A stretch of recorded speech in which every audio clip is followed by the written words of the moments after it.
सुप्रभात बच्चों। तो बच्चों आज का विषय हमारा हिंदी और ये हमारे वर्कबुक में जो अधूरे अभ्यास है उसे पूरे करने वाले हैं। अभ्यास कार्य 3 और पेज नंबर 77। तुमसे कौन क्या क्या कहता है लिखो।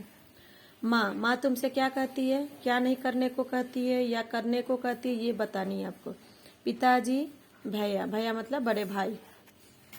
इन्हें और क्या क्या कहते हैं छाट कर लिखो। जैसे सूर्य को हम और क्या बोलते हैं, रवि भी बोलते हैं और किरण भी बोलते हैं। चांद को मयंक, शशि। हवा को पवन एंड समीर। बादल को मेघ, जलधर। अम्मा को माँ, माताजी। पापा को पिताजी, बाबूजी। भैया को ताऊ, भ्राता। अब है प्रश्न 3। प्रश्नों के सही विकल्प पर सही का निशान लगाइए। यहाँ प्रश्न है, सूर्य क्या फैलाता है, धूप। तो धूप के आगे आपको टिक लगानी है। चांद क्या प्रदान करता है, चांदनी। तो चांदनी के आगे टिक लगानी है। अब पेज नंबर 78। प्रश्न ग, बादल क्या बरसाता है बच्चों, बादल क्या बरसाता है, जल। तो जल के आगे टिक लगानी है। पापा हमें कहाँ खेलने के लिए कहते हैं, बाहर। रिक्त स्थान भरिए। चांद से कोई नहीं कहता कि वह अपनी चांदनी को उठाकर ले जाए। बादल पर किसी का वश नहीं चलता। पापा कहते हैं बाहर खेलो। तो बच्चों ये आपकी कविता से वाक्य है, उसे जो वाक्य में जो शब्द नहीं थे उसे आपने पूरा करना है। ओके।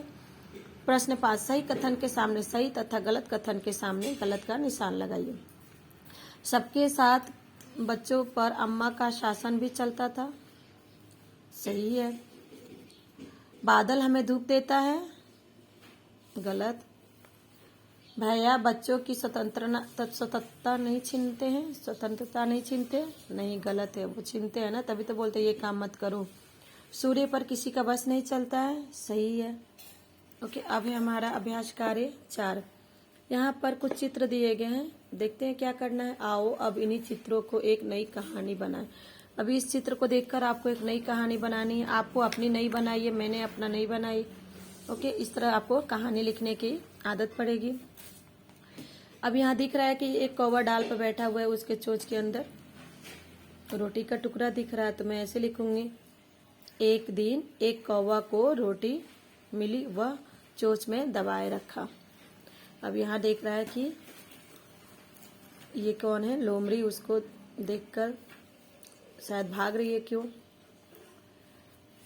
यहाँ पर पिक्चर में दिख रहा है कि लोमड़ी उससे कुछ बोल रही है। पिक्चर 3 में ये 3 है, ये 4 है और कौवा काव काव कर रहा है। तो क्या है, चलो देखते हैं। एक दिन एक कौवे को रोटी मिली, वह चोंच से में दबाए रखा। वह खाने वाला था, तभी वहां लोमड़ी आती है और सोचती है कि कौवा को बोलेगी गाना गाने को, तो कौवा की रोटी मुंह से नीचे गिर जाएगी। कौवा को बोलती है वो क्या करने के लिए, गाना गाने के लिए। कौवा भी बहुत चालाक था, वह लोमड़ी की चाल समझ गया था। वह रोटी को पैर के नीचे दबाकर काव काव करने लगा। Page number 80। यहाँ दिख रहा है कि कौवा काव कर रहा है और लोमड़ी मुंह लटकाकर बाहर जा रही है और यहाँ पर कौवा रोटी को खा रहा है। तो क्या है, अब तो लोमड़ी की रोटी नहीं मिली, वो वहां से चली गई। फिर कौवा अपनी सोच समझ से रोटी को बचा लिया, यानी कि अपनी सोच समझ के कारण रोटी को उसने बचा लिया। समान अर्थ वाले पारिवारिक शब्द लिखिए। तो बच्चों ये समान अर्थ वाले शब्द आपको पूरा करना है, क्योंकि मैं पहले भी दे चुकी हूँ इसको, तो इसे आप ही को पूरा करना है। ओके। सूर्य, बादल, बाहर, अंदर, हवा, घर। ओके।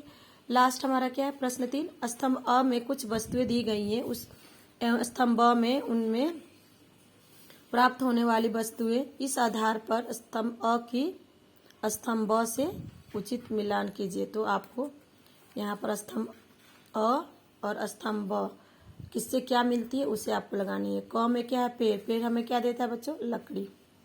बादल, बादल से हमें क्या मिलती है बच्चों, वर्षा। तो बादल को क्या करना है, स, यानी बादल से हमें वर्षा मिलती है। सूरज से क्या मिलती है, धूप। तो धूप। चांद से चांदनी। ओके। तो ये हो गया। और यही चीज आपको यहाँ पर लिखनी है। पेड़ से लकड़ी, बादल से वर्षा, सूरज से धूप, चांद से चांदनी। तो ये आपके जो हमारे अभ्यास थे वो पूरे हो गए।